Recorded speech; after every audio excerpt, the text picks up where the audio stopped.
In a tragic turn of events, a 46-year-old farmer identified as Pradip Das, a resident of the Lankamura area, passed away shortly after his wife was arrested by the police in connection with a massive financial fraud case.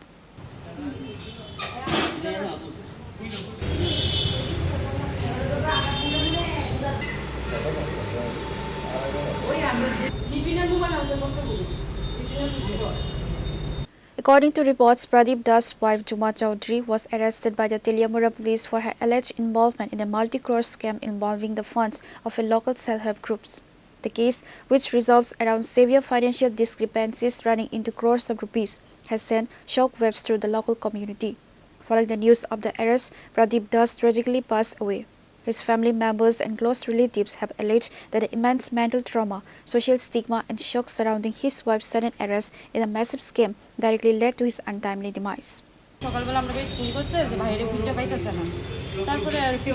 না তারপরে অনেক খোঁজাখুঁজি করে বেলা 10টা বাজে 9:30 10টা বাজে তখন জঙ্গলের মধ্যে রাতে জঙ্গল খুঁজতেছে যে কোনো জঙ্গলে খেতে গেছে কিনা তারপরে এখানে গেছে বোধহয় হঠাৎ করে সেরা দেখে কি তা পইড়া রইছে আর কি নিচে পইড়া রইছে বলতে ওই খোঁজ হয়েছে যে হ্যাঁ মারা গেছে সুইসাইড করছে গলাতে কোনো গলার দড়ি ছিঁড়া পড়ছে তারপরে আপনারা কি করছেন তারপরে সঙ্গে সঙ্গে পুলিশ খবর দেওয়া হয়েছে পুলিশ গিয়ে সেরা নিয়ে এলো কি নাম ওনার প্রদীপ দাস বয়স কত ভাইয়ের বয়স কত দাদা হ্যাঁ 46 আচ্ছা কি কারণে এরকম করার কারণ কি কারণ বলতে হ্যার বউ একটা বড় কেলেঙ্কারি করছে হ্যার বউ তেলিয়ামুড়া জুমা চৌধুরী যে কেলেঙ্কারি ঘটনার মধ্যে আছে হ্যার বউর দুঃখে মানে হ্যাঁ অপমানে রাস্তাতে মুখ দেখাইতে পারে না মানুষের কাছে মানে হ্যাঁ হয়েছে সৎ মানে একদম হ্যাঁ সচ্চা কথা মানে হ্যাঁ এরকম ধরনের লোক হ্যাঁ কারোর মিথ্যা কথা কারোর প্রতারণা হ্যাঁ সহ্য করতে পারে না সেই জিনিসটা সহ্য করতে পারছে না আর কি মানে এটার অপমানটা হ্যাঁ অ্যাটাক করতে গিয়ে সেটা হ্যাঁ ব্রেনে অ্যাটাক করছে যার কারণে অপমানে ঘৃণায় এই কাজটা করতে বাধ্য হয়েছে কি মনে হয় এটা কি আসলে আত্মহত্যা না অন্য কোনো বিষয় হতে পারে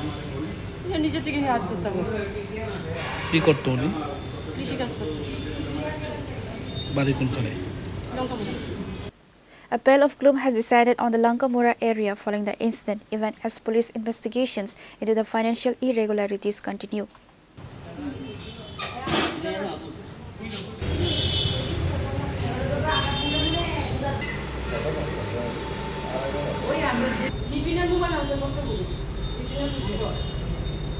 Pure report, Chini Khorang.